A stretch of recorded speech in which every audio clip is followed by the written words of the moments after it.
The cold winter air bit through Marcus's thin jacket as he positioned himself on the corner of Fifth Avenue, just outside the gleaming doors of the Metropolitan Concert Hall. His fingers were already numb, but he couldn't afford to care. He opened his weathered violin case, revealing the instrument that had been his companion for as long as he could remember. The velvet lining was worn thin, and the case itself was held together with duct tape. But the violin inside was still beautiful, still capable of producing the most heartbreaking melodies. Marcus tucked the instrument under his chin, closed his eyes, and began to play. The street was busy with people rushing past, their designer coats and expensive shoes clicking against the pavement. Most didn't even glance his way. A few tossed coins into his case without breaking stride, their charity as cold as the wind that whipped between the buildings. Marcus didn't let it bother him. He played for one reason only: to earn enough money to buy his grandmother's medication. The pharmacy had refused to give them any more credit, and without her heart medication, she wouldn't make it through the week. He thought about her as he played, about the way she smiled despite the pain, about how she'd raised him alone after his parents died in a car accident when he was 3. She was all he had, and he was all she had. Their tiny apartment was barely heated, the walls were thin, and the landlord, Mr. Hernandez, had been knocking on their door every other day, demanding the rent they couldn't pay. But inside those 4 walls there was love. His grandmother, Rosa, would sit in her old armchair and listen to him practice for hours, her eyes closed, a peaceful smile on her weathered face. She'd taught him everything he knew about music, though she claimed she wasn't much of a musician herself. She just remembered the melodies from long ago, she'd say, from a time when life was different. Marcus finished his piece and opened his eyes. A middle-aged woman dropped a $5 bill into his case. He nodded his thanks, but his heart sank. He'd been playing for 3 hours and had barely collected $20. The medication cost $80, and that was just for 1 week's supply. He needed so much more. The rent was $400 overdue, and Mr. Hernandez had made it clear that this was their last chance. Marcus wiped his nose with the back of his hand and prepared to play again. That's when he noticed the poster on the concert hall wall. Youth Symphony Competition, it read. First prize, $5,000. Auditions next week. Marcus stared at it, his heart racing. $5,000. That would cover months of medication, the rent, maybe even some groceries that weren't just rice and beans. But auditions required a fee. $50 just to register. He looked down at the crumpled bills in his case. He was nowhere close. A group of teenagers burst through the concert hall doors, laughing and chatting animatedly. They wore expensive performance clothes and carried instrument cases that probably cost more than everything Marcus owned combined. One of them, a tall boy with perfectly styled hair, noticed Marcus and sneered. "Look at this guy," the boy said loudly to his friends, "playing on the street like some kind of beggar." Marcus felt his face flush with shame, but kept his eyes down. The boy's friends laughed, and one girl said, maybe he should try playing actual music instead of whatever that was. They walked away, still laughing. Marcus's hands trembled as he packed up his violin. The humiliation burned in his chest. But worse than that was the helplessness. Those kids didn't know what it was like to choose between eating and medicine. They didn't know what it was like to play until your fingers bled, because every single dollar mattered. Marcus slung his case over his shoulder and began the long walk home. He'd come back tomorrow. He had to. When he arrived at their apartment building, Mr. Hernandez was waiting in the lobby. The landlord's arms were crossed, his expression stern. "Marcus, we need to talk," he said. Marcus stopped, his stomach twisting with dread. "Mr. Hernandez, please. I'm working on getting the money. I just need a little more time." The landlord sighed heavily. "Kid, I've been patient. More patient than I should be. But I've got bills too. If you don't have the rent by the end of the week, I have no choice but to start eviction proceedings. I'm sorry." Marcus felt tears prick at his eyes, but he refused to let them fall. "I understand," he said quietly. "I'll get it. I promise." He hurried past Mr. Hernandez and climbed the stairs to the third floor. His grandmother was in her chair when he entered, an oxygen tube in her nose, her breathing laboured. She looked up and smiled weakly. "Did you have a good day, my sweet boy?" Marcus forced a smile and knelt beside her chair. "It was okay, Grandma. I made a little money." She reached out and stroked his cheek with her frail hand. "You work too hard. You should be playing with friends, not worrying about an old woman." Marcus took her hand and held it gently. "You're not old, and you're the most important person in the world to me. I'd play 1,000 concerts if it meant you'd be okay." Rosa's eyes filled with tears. "I don't deserve you, Marcus." "Yes, you do," he insisted. "You taught me everything. You gave me music." Rosa smiled at that. "Music is the language of the soul," she said softly. "It's the one thing that can never be taken from you. No matter how hard life gets, music will always be there to carry you through." She paused, then added, "Have I ever told you about the man who wrote the song I taught you? The one you play the most?" Marcus shook his head. "You've mentioned him before, but you never told me the whole story." Rosa's gaze grew distant, as if she were looking into the past.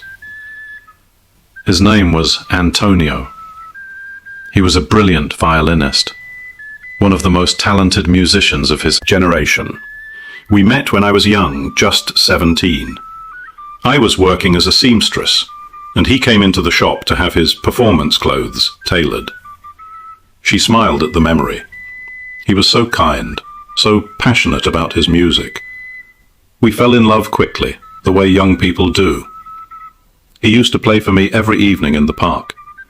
He wrote a piece just for me, called it Rosa's Dream. It was the most beautiful thing I'd ever heard. "What happened to him?" Marcus asked, gently. Rosa's smile faded.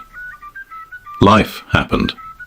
He was offered a position with a prestigious orchestra in Europe. It was the opportunity of a lifetime. I told him to go, that I would wait for him, but things didn't work out the way we planned. He wrote to me at first, but then the letters stopped. I later learned that he'd been in an accident, a bad one. He survived, but his hands were damaged. He could never play professionally again. By the time I found out, years had passed. I'd tried to move on, and so had he. We never saw each other again." Marcus felt a lump in his throat. "I'm sorry, Grandma." Rosa patted his hand. "Don't be. I got to keep his music. That piece he wrote for me. I memorized every note. And now I've given it to you. In a way, Antonio's dream lives on through you." Marcus thought about that as he helped his grandmother to bed that night. He thought about the man named Antonio, about the love story that had ended in separation, about the music that had survived when everything else had fallen apart. He picked up his violin and played Rosa's Dream softly, letting the melody fill their small apartment. His grandmother fell asleep to the sound, a peaceful expression on her face. The next evening, Marcus returned to his spot outside the concert hall. The sun was setting, casting long shadows across the street. He played with everything he had, pouring his heart into each note. People passed by as usual, most ignoring him, some dropping change. But then, just as he was finishing Rosa's Dream, he noticed someone had stopped. He looked up to see a woman standing a few feet away, her hand over her mouth, tears streaming down her face. She was elegantly dressed in a long black coat, her silver hair pulled back in a sophisticated bun. She stared at Marcus as if she'd seen a ghost. The woman took a tentative step forward. "Where did you learn that song?" she asked, her voice barely above a whisper. Marcus lowered his violin, confused by her reaction. "My grandmother taught me. It's called Rosa's Dream." The woman's eyes widened. "Rosa? Rosa Delgado?" Marcus's heart skipped a beat. "Yes, that's her. How do you know her?" The woman pressed her hand to her chest, struggling to compose herself. "My name is Elena Vasquez. I was Antonio's student. He was my mentor, the man who taught me everything I know about music. Before he died 5 years ago, he told me about Rosa, about the love he'd lost, about the piece he'd written for her. I thought that music was lost forever. He never wrote it down. How is it possible that you know it?" Marcus felt dizzy. "You knew Antonio?" Eleanor nodded, wiping her tears.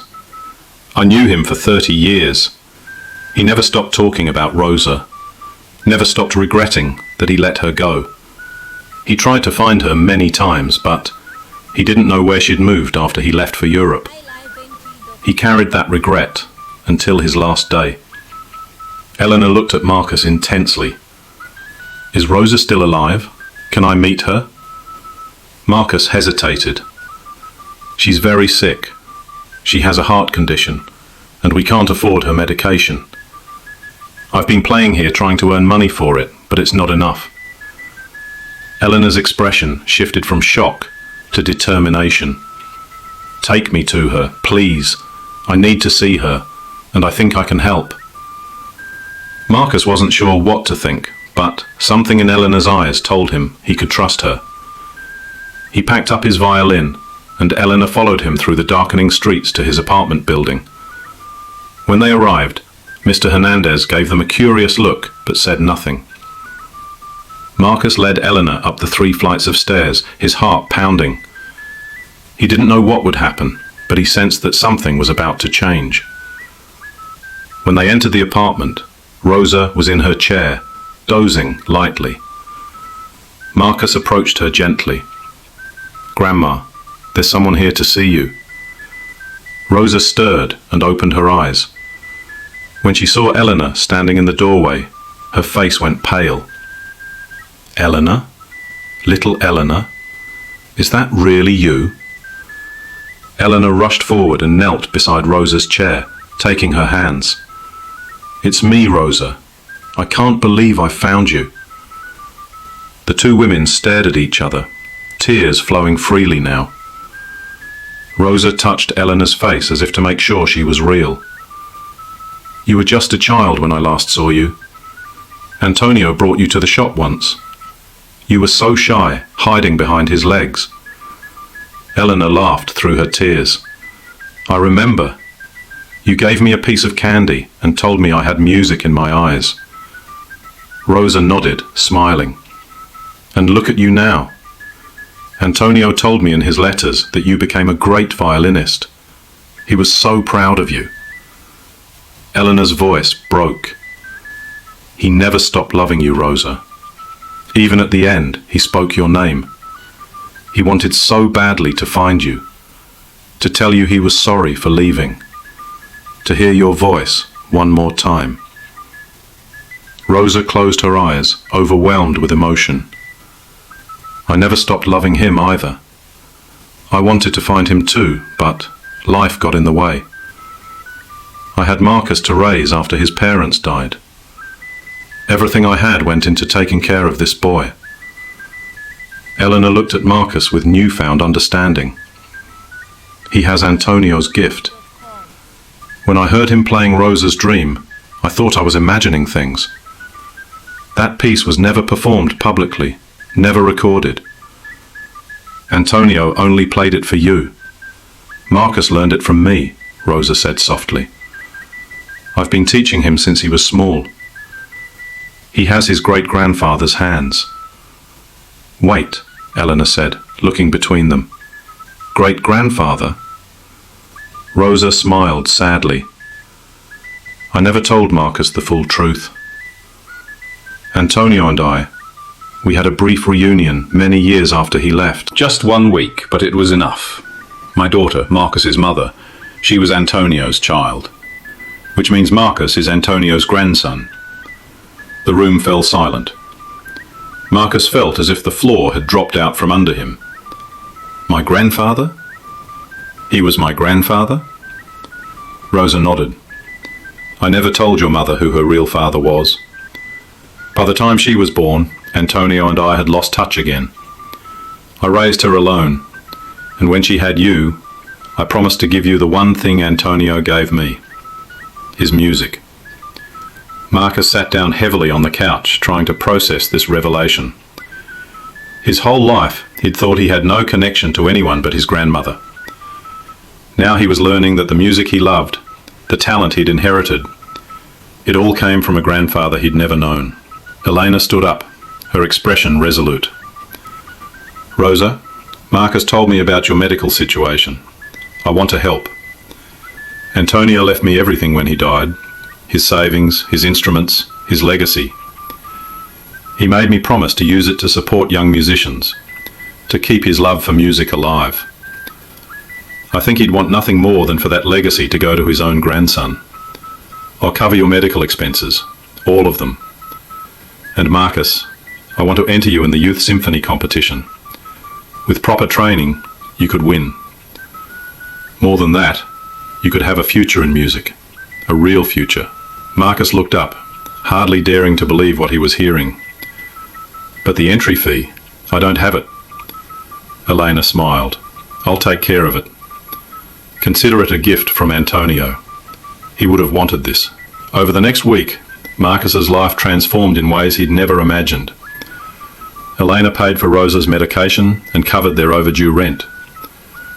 Mr. Hernandez nearly fell over when Elena handed him a check for 6 months in advance.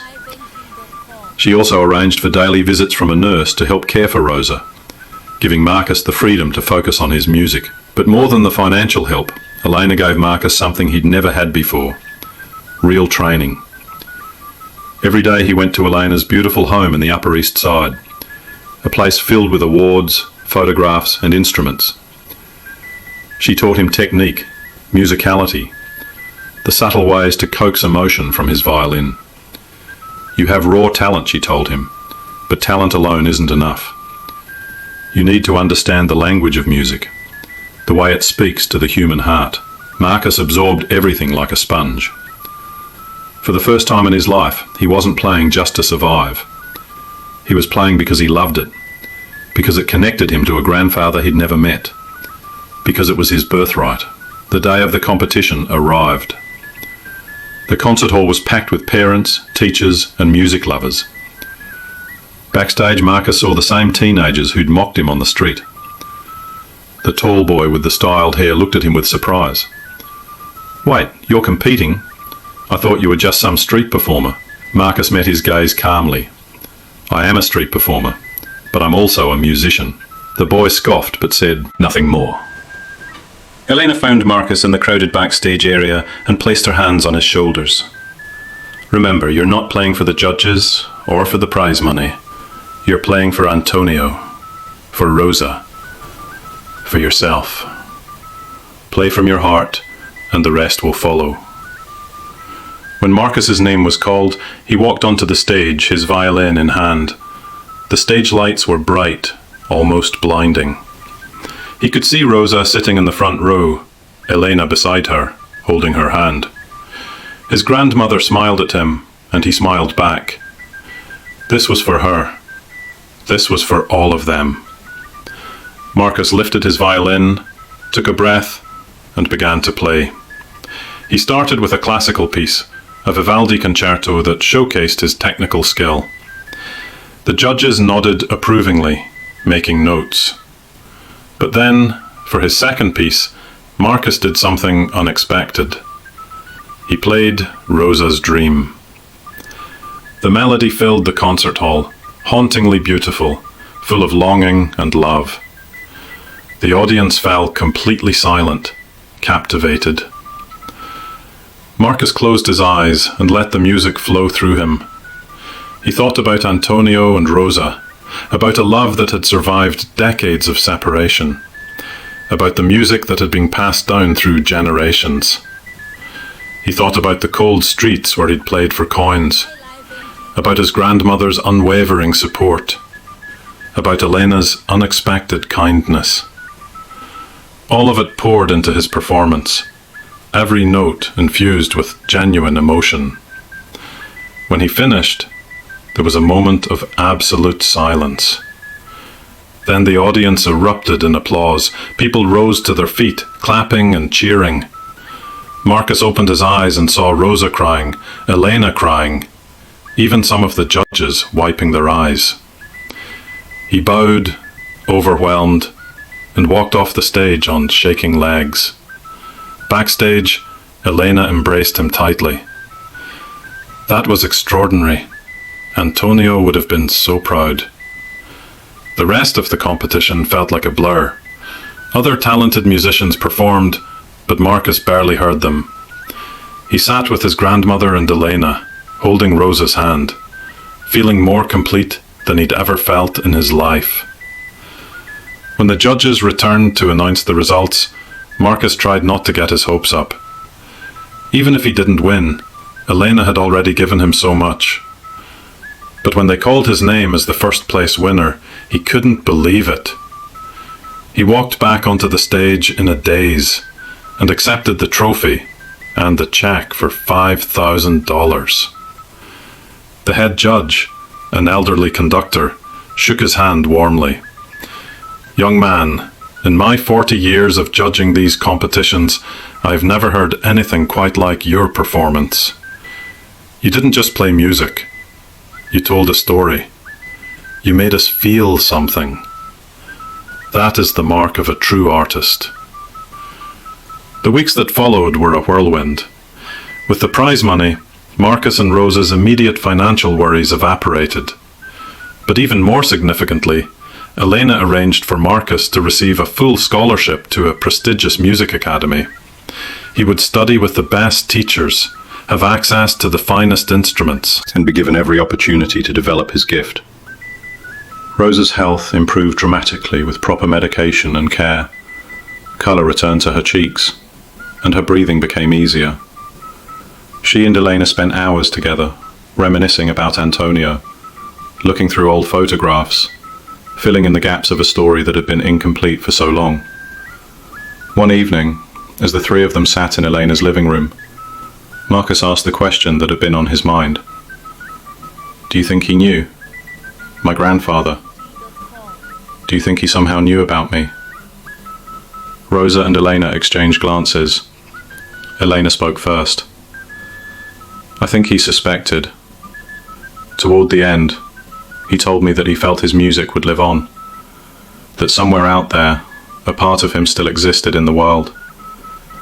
He couldn't explain it, but he felt it. He made me promise to search for young musicians who played with genuine heart, not just technical skill. I think, in some way, he was searching for you." Rosa added, "Music has a way of connecting us across time and distance. Antonio's love, his passion, his dreams, they didn't die with him. They lived on in the notes he taught me, in the melody I taught you. You are the culmination of that legacy, Marcus. You are proof that love and art can transcend even death." Marcus felt tears roll down his cheeks. He wasn't ashamed of them. For so long he'd felt alone, as if he were fighting an impossible battle with no one on his side. Now he understood that he'd never been alone. He'd carried his grandfather's spirit with him every time he picked up his violin. He'd been surrounded by love all along, even when he couldn't see it. Several months later, Marcus stood backstage at the Metropolitan Concert Hall, the same building where he'd once played on the street for coins. But tonight was different. Tonight he was performing on the main stage as part of a benefit concert organised by Elena. The proceeds would go to providing music education and instruments for underprivileged children. Marcus peeked through the curtain and saw the audience filling the seats. Rosa was there, looking healthier than she had in years, sitting in a place of honor. Mr. Hernandez was there too, beaming with pride. Even some of the kids from the competition had come, including the tall boy who'd mocked him. He'd approached Marcus before the show and apologized, admitting that he'd been jealous and cruel. Elena appeared beside Marcus, carrying 2 violins. She handed one to him, a beautiful instrument that had belonged to Antonio. "I've been saving this for you," she said. "It's only right that you play your grandfather's violin. Tonight, we're going to perform together." Marcus's eyes widened. "Together?" Elena smiled. "A duet. I'll play the harmony. You'll play the melody.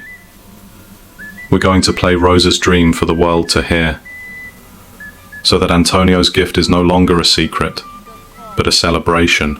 Marcus held the violin reverently, feeling the weight of history in his hands. When they walked onto the stage, together, the audience applauded warmly. Eleanor stepped up to the microphone. "Ladies and gentlemen," she said, her voice filled with emotion, "tonight we have a very special performance. This piece was written over 50 years ago by my mentor, Antonio Vasquez, for the woman he loved. It was never performed publicly until a few months ago, when I heard a young street musician playing it outside this very building. That musician is Antonio's grandson, Marcus, and he learned this piece from Antonio's great love, his grandmother, Rosa. Tonight, we honor Antonio's memory and celebrate the power of music to connect us across generations." She and Marcus lifted their violins in unison. When they began to play, the concert hall seemed to hold its breath. The melody was as beautiful as ever, but now it was richer, fuller, with Eleanor's harmony weaving through Marcus's lead. Together, they created something that transcended individual talent. They created a moment of pure connection, a bridge between past and present, between loss and hope, between sorrow and joy. As Marcus played, he looked out at Rosa, and she mouthed the words, "I love you." He smiled, his heart full. He'd started this journey alone and desperate, playing on cold streets to save the person he loved most. He'd thought music was just a means to an end, a tool for survival. But he'd learned that music was so much more. It was legacy. It was love. It was the invisible thread that tied together the broken pieces of life and made them whole again. When the final note faded, the audience rose in a thunderous standing ovation. Marcus and Eleanor bowed together, and then Eleanor gestured for Rosa to join them. Rosa stood slowly, tears streaming down her face, and made her way to the stage with the help of a nurse. Marcus set down his violin and embraced her, holding her tightly as the applause continued. "This is your dream too, Grandma," he whispered. "You kept it alive all these years. Thank you for never giving up." That night, after the concert, the 3 of them sat together in Eleanor's home, sipping tea and talking late into the evening. They talked about Antonio, about the life he'd lived and the legacy he'd left. They talked about the future, about Marcus's upcoming enrollment in the music academy, about the young musicians Eleanor wanted to help through her foundation. They talked about family, not just the family we're born into, but the family we choose, the family that's bound together by shared values and love. Marcus realized that his life had changed not because of money or fame, but because of connection. He'd found his past, his history, his roots, and in finding them, he'd found himself. As he looked at Rosa and Eleanor, at these 2 remarkable women who had given him everything, he understood something fundamental about the human experience. We are all searching for belonging, for meaning, for the assurance that our lives matter. Sometimes that search takes us to dark places. Sometimes we Feel lost and alone. But if we keep faith, if we keep playing our song even when no one seems to be listening, eventually the right people will hear us. Eventually, we'll find our way home. Marcus picked up his violin one more time that night and played softly, a new melody that was forming in his mind. This one wasn't Antonio's. This one wasn't Rosa's. This one was his. It was a song about gratitude, about second chances, about the beautiful, unexpected ways that life can surprise us. Elena and Rosa listened, smiling, knowing that they were witnessing the birth of something new, something that would carry forward the legacy they'd all helped to create. And in that moment, in that warm room filled with love and music, Marcus understood the most important lesson of all. No matter how cold the world might seem, no matter how alone we might feel, there is always hope. There is always music. And there is always the possibility that around the next corner, on the next street, in the next moment, everything might change. All we have to do is keep playing, keep hoping, keep loving. Because that's what music teaches us. That's what life teaches us. And that's what his grandfather Antonio had known all along. The song never really ends. It just finds new voices to carry it forward, new hearts to hold it, new souls to give it meaning. Marcus was one of those voices now, and he would play his part with everything he had, for as long as he lived, keeping the dream alive for the next person who needed to hear it, for the next lost soul searching for home.